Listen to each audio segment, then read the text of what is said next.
Remember in The Office when Andy says, "I wish there was a way to know when you're in the good old days before you've left them."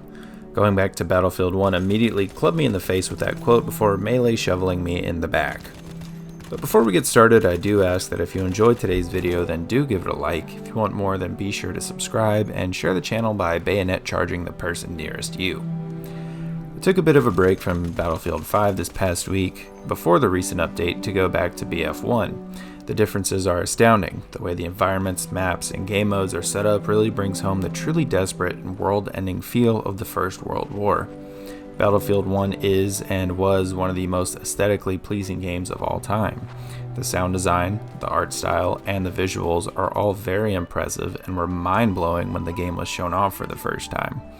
The sound of the whistles blowing and an army shouting as we charge the final objective of operations or nailing a brutal bayonet charge is something unforgettable in this game. I nearly forgot how amazing Operations is.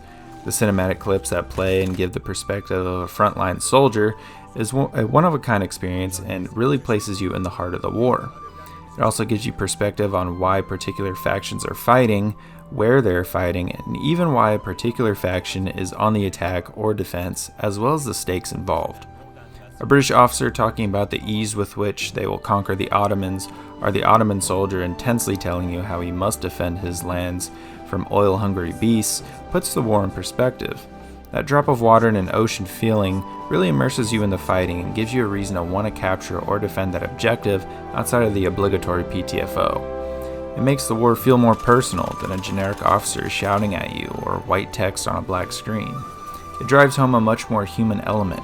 Whether the soldiers expressing fear, sadness, hope, or desperation, it makes them all relatable to the player.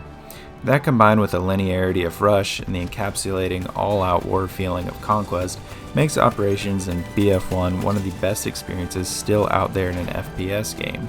Another element that makes the game feel so jaw-droppingly incredible is the Hollywood aspect.